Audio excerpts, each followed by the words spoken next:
You know what? I'm gonna talk about Alan Roger Currie. You know, he passed away about 3 weeks ago. I never did get a chance to talk about this man. He was a legend, and everything about this man, he was real. And his backstory was one of the greatest backstories I ever heard. And how he watched a porn movie and got some game from a porn movie. That's funny in itself, but you learn something just by watching things all the time. I know I have. About being upfront and straightforward with women when you first meet them, which is nothing wrong with that. I'd rather be that way than be indirect with women. The game is simple. He made the game real simple. He had his mode 1 philosophy, which I totally agree with. And he had his detractors. He had all these guys that didn't. They always wanted to question mode 1 all the time, which was sad. You got all these dudes out here with these different opinions on how to talk to women, and to be honest, their opinions suck.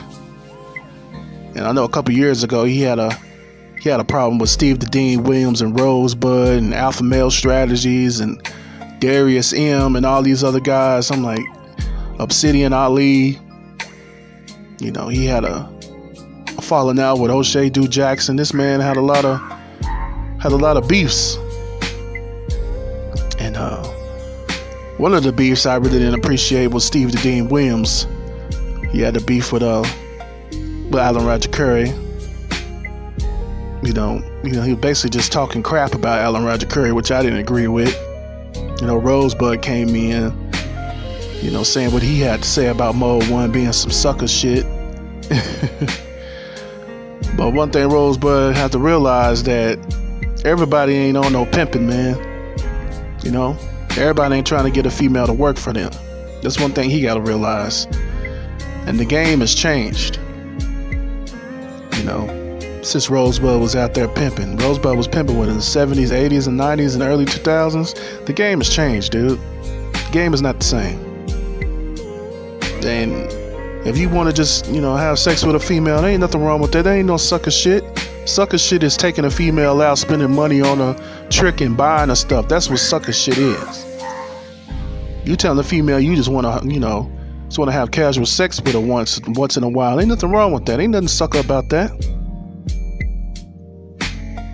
Now, he trying to incorporate the pimping with just, having some fun with a female. No, you can't do that. And every female, you ain't gonna be able to pimp her out either. And every female, you ain't gonna be able to smash either. So, it works both ways. If you want to be on some pimp stuff, that's cool. But you want to just smash, have a casual, fling with a female, nothing wrong with being mode 1. Being mode 1 eliminates all the BS when it comes to women. You ain't gotta sit there and waste your time calling and texting a woman and she ain't talking about what you talking about, which is if you want to have sex with her and she can tell you easily no, you can ahead and charge her to the game and keep it moving to the next female.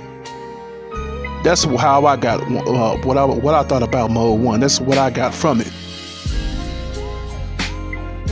And this man, I tried to give this man his flowers while he was still alive. He have a YouTube channel. I always comment on his YouTube channel, on his videos all the time. I've been listening to him for the past, about 3-4 years now, before he passed away. And I always listen to him, even though I wasn't a Patreon subscriber of this man, but, I always listen to him, his videos. And then I went back and listened to all his blog talk radio videos. And he has the erotic conversationalist. He has that out there on Blog Talk Radio. That's cool. I downloaded a couple episodes of that where he was talking freaky to these women. Oh man. But I know I still listen to those every once in a while. Even before he passed away.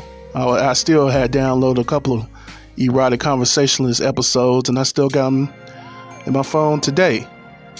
Just listening to the way he was talking to these females over the phone. And, he was smooth. He was smooth as hell. And I got to give him that. And I tried to incorporate being smooth in my game to his level of being smooth. There's a different level of smooth. Alan Roger Currie had the highest level of being smooth. He can whisper in the female ear, make her feel good, make her get wet and all this other stuff, which was cool. I appreciated that. I learned a lot from Alan Roger Currie. I did. And to be honest, he's one of my favorite people to listen to. Besides him and Tariq Nasheed, the only two people I listen to religiously. And I had to, I got their back when somebody tried to come at them. Because I know, how thorough these two dudes is, especially Alan Roger Currie. He's very thorough. He's one of the greatest book authors of our time. And, I learned a lot from him without meeting this man face to face. He put a lot of game out there, and he put the blueprint out there. And, I'm going to dedicate the rest of my life to following that blueprint. And, long live Mode 1. And that wasn't the only book he wrote. The Beta Male Revolution. Here's some other books he wrote. Beta Male Revolution. What's the other books, man? I know I got a couple of them. Beta Male Revolution was good. The No Free Attention the rewrite he did. That was good. There's a couple other books he had out there that I read. I can't remember off the top of my head. What was the other book called that he had that I read? He had these stories.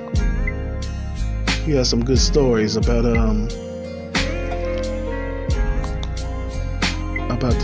these women. His seduction stories. He had some good books out. What's that book name?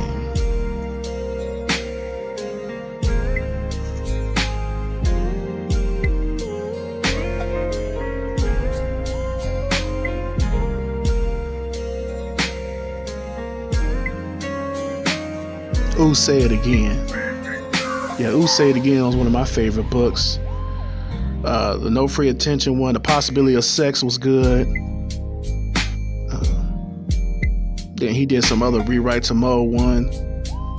You got the Mode 1, original Mode 1, then the Mode 1 1.5, then the hardcore Mode 1. Yeah, but one of my favorite books was Ooh, Say It Again. I like Ooh, Say It Again because I'm more of a smooth type of dude. I already knew about the possibility of sex, and I knew how these women be acting, but I did read that book too. But my favorite book is Ooh, Say It Again and Mode 1, and the rest of them, they're all right. Everybody else likes the possibility of sex and the Beta Male Revolution. Everybody else liked those, but I'm opposite. I mean, those were good books, but Ooh, Say It Again did it for me. And I like Ooh, Say It Again more than I like Mode 1 as far as the book goes. But I do incorporate aspects of Mode 1 into my own game. I always be upfront and direct with these women no matter what. And he just taught me how to be a little bit more smoother by listening to him and reading Ooh, Say It Again, and listening to him talk on the Erotic Conversationalist. Those are some of the best audio videos you can listen to and get your game correct as far as being smooth and talking low and whispering in the female's ear, and just basically just learning how to talk better about phone sex, basically. And, I'm sad that he gone. I tried to give him his flowers as many times as I possibly could when he was still alive. And I don't know what he died from, but it was a sad day when I heard that he passed away. I didn't come to tears or nothing like that, but one of my icons was gone. And I really didn't. I really, I wish I knew what happened to him. What happened? How he died? How he passed away? I know before he passed away, he had complications with COVID, and he said he was in a hospital room by himself for like 7 days or something like that. And he didn't want to get the COVID shot, so I don't know if that happened to him. He died from COVID. But you got to get your health in order. I'm trying to get my health in order also. So when I get to around his age, he was 59 years old. He was almost 60. He could have lived at least another 20 more years, though. He had at least another 20 more years left in him before before I would think he'll probably, kick the bucket. But 59 is a little bit too young, man. I really don't know what happened to him, and I wish his wife or somebody in his family let people know how he passed away, so people can know, and so everybody else can know how to avoid that, whatever happened to him. I like to hear stuff like that, just in case. If somebody passed away, I want to know what happened to them, why they passed away, especially if it has something to do with like health issues. So I could go ahead and get my health game in order. So I won't end up passing away from the same thing they passed away from. But I hate when people keep that a secret, though. I don't like that. But yeah, I do miss him. I know he left a son behind, Caden. I know he was like 3 years old. I know he left his wife behind. She was like in her 30s. But I hope I know he left him some money. He had to, because I know his books was selling out the Yin Gang, and I know he had some Patreon subscribers, and I know he had to leave them some money. So I hope he did leave them some money. I know he did. He had to, because his son was only 3 years old. So I know he had to leave him something. So it's sad that his son ain't gonna be able to grow up with his father. But he took a while to have kids. He said he wanted to have everything together before he got married and have kids. So that's probably why it took him so long. But he also knew how these women were and are.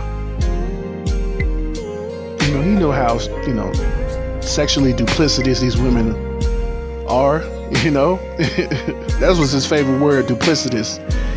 Sexually duplicitous these women are. So, I know how sexually duplicitous these women are. I know how fake these women can be. I'm not trying to, get married and fall in love and have kids with the wrong woman. So that's understandable. Because some of these dudes be having kids with multiple kids with these different women, and they be drug addicts and weed heads and alcoholics and strippers and OnlyFans thoughts. They be all kinds of stuff, and they be having kids with them. So at least he chose to wait to have kids, and at least he had all his stuff together. Some of these dudes don't have their stuff together, be having all these kids on these different baby mamas. But anyways, I digress and get back to Roger Currie. I try to give this man his flowers as many times as I could, even though I never met this man in person. Like I said, I wasn't a Patreon subscriber, but there's been a lot of videos since he died talking crap about this dude, which I don't respect that. If y'all had smoke with this man, y'all should have said something when he was still alive. Don't wait till this man passed away. That's sucker stuff right there. There's a lot of women that was on here talking crap about him. There was some other dude, I think his name was Peso Man or something like that. He died from taking Viagra or something. I'm like, come on, man. The disrespect of this dude is unreal. This dude literally changed the game. He changed the game. Because what nobody out here doing the stuff that Roger Currie was doing.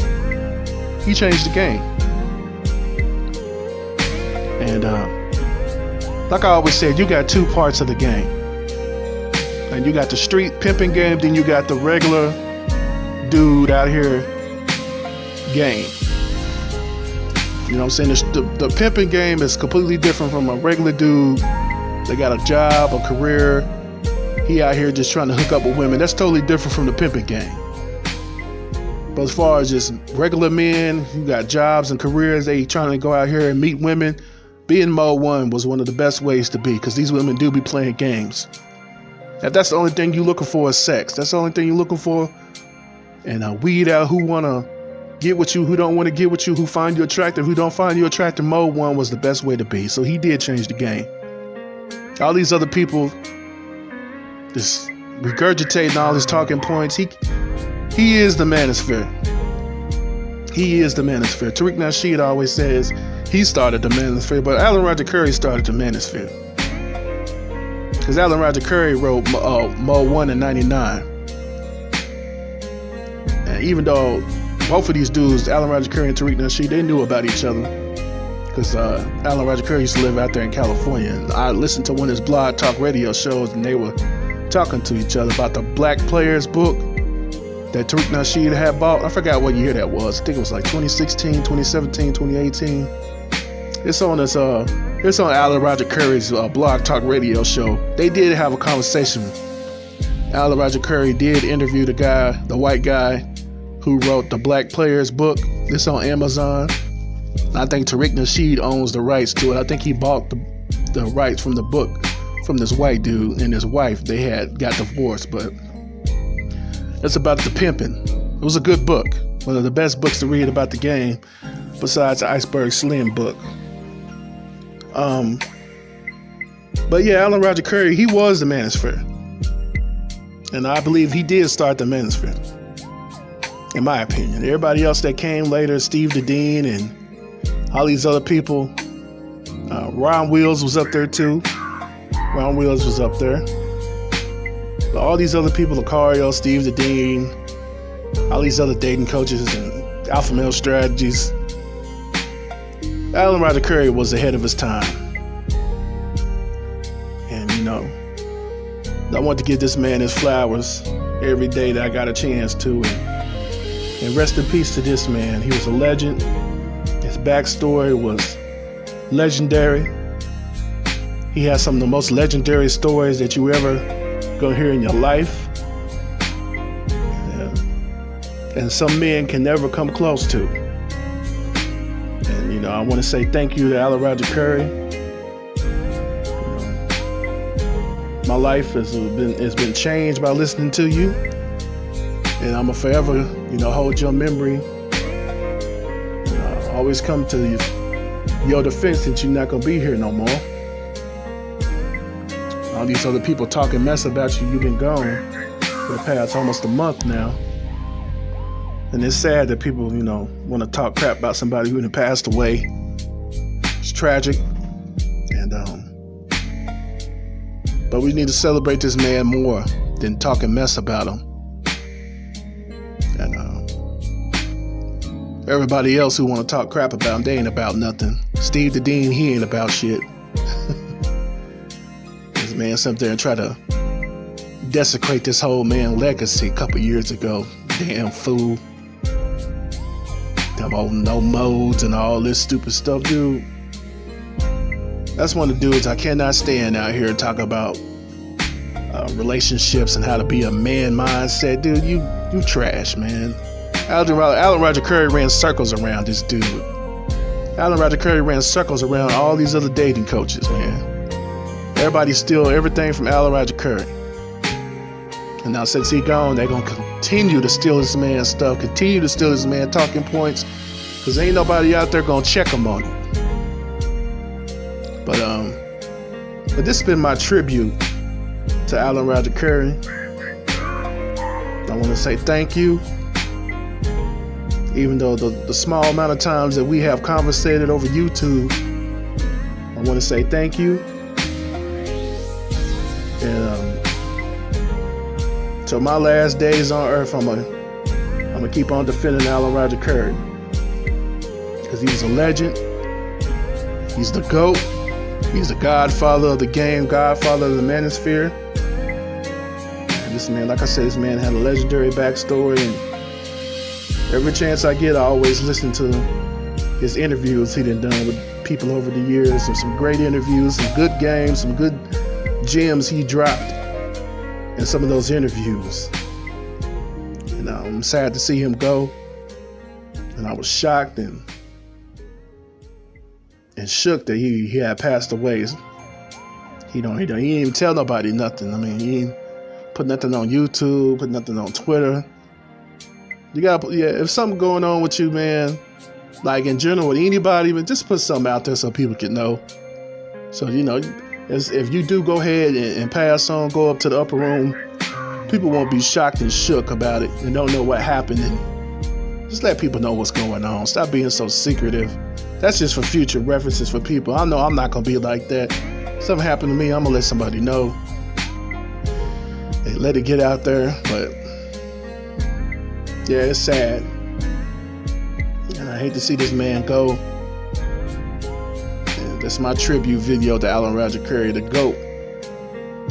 This has been Mo the God King, Church, Tabernacle, and Preach, and R.I.P.